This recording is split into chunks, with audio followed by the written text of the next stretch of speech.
Representative Rubel, thanks for joining us. My pleasure. Thanks for having me. As you are well aware, Idaho is growing very rapidly, and we are a state with a lot of needs to meet that growth. What do you see as the highest priority needs for the state right now?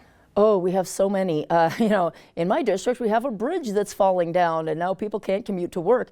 We have incredible backlogs in infrastructure still. We've put some money towards that, but we have much more billions in backlogged infrastructure needs, both for our roads and bridges, but also for our schools. We put some money into that, but we still have collapsing ceilings and really inadequate facilities. We just really need more of everything. We need to be investing in cybersecurity and police, in paying our public school teachers adequately, you name it, really across the board. Affordable housing is a big one.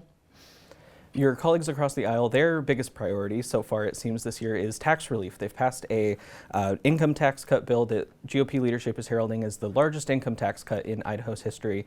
I think I probably already know your answer, but what's your reaction to that? I am deeply concerned about this. I feel it is not fiscally conservative. I feel it is fiscally reckless.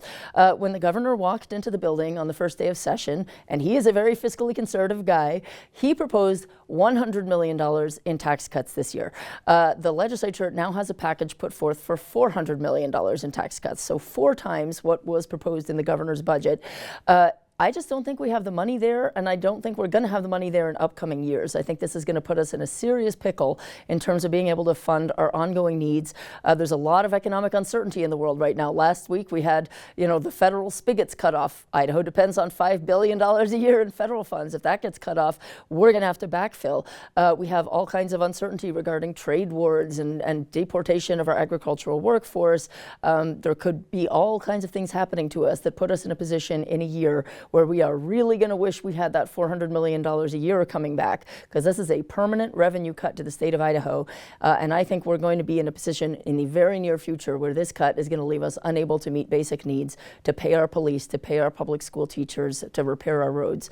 I think fiscal conservatism does not just mean cut. I think it means making sure you have enough money in the bank to pay your bills. Well, the state has made efforts in the last couple of years to refill and even grow the rainy day funds in case of an economic downturn. The state made pretty considerable efforts to return surplus tax collections in previous years. Why do you think this is not the right approach when it seems like the state's had enough money on hand? Well, we haven't even set our revenue number for the year. So JFAC, the budget committee, hasn't even figured out what our expected revenue is. So this feels like we're really jumping the gun to be committing to this huge permanent revenue cut before we actually know what our revenue is.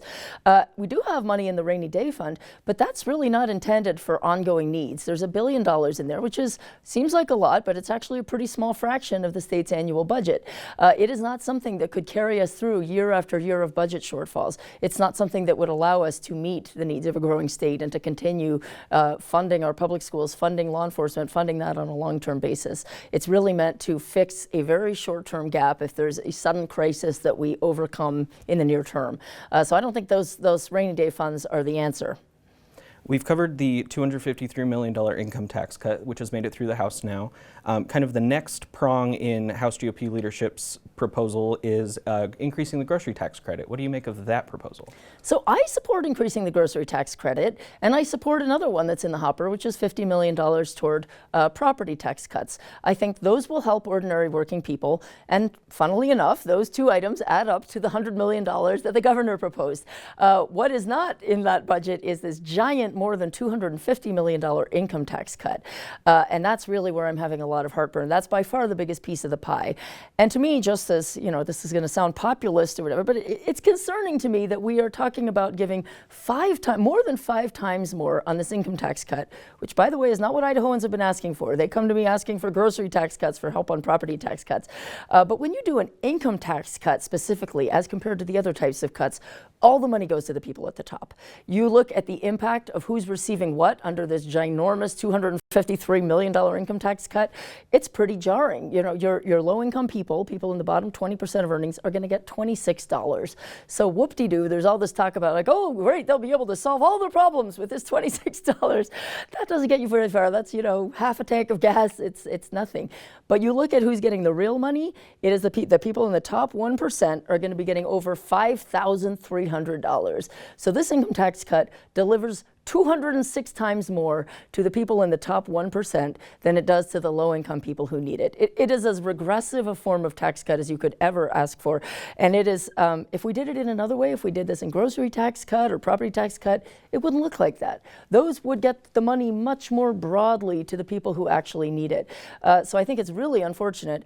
If we had $400 million to spare, which I don't think we do, they have picked the way to dole it out that is the least helpful to the working people of Idaho.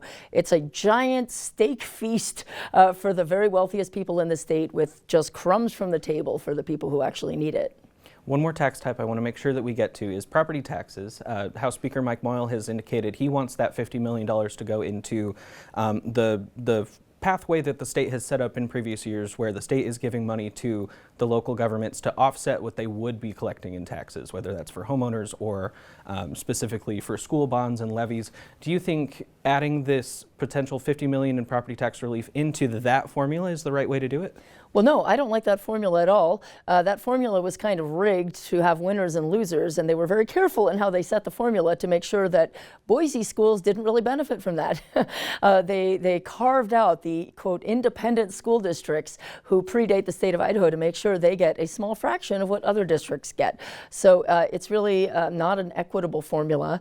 It's certainly not something where the money is ever going to make it to the actual schools. It will help some property taxpayers, but I don't think it's as equitable a formula as I would like to see. But I would like to see some money going into property tax relief. I just don't think that formula is the best way to allocate it.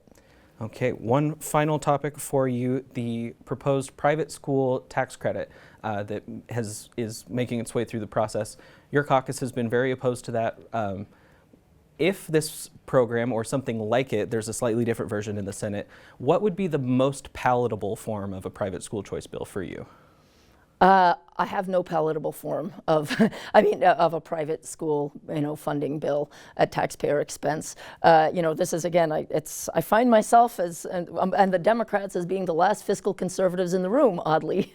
But every state that has done this has had it be a complete budget buster. Every state has started out like Idaho did, with, oh, don't worry, nothing to see here. It's just a little $50 million bill, which, Arizona thought it was a $60 million bill, turned out to be $830 million per year now. It's forced them to have to defund everything. They've had to defund their roads, their water infrastructure projects, their community colleges. That's happened in every state that's done it, Indiana, Florida, you name it.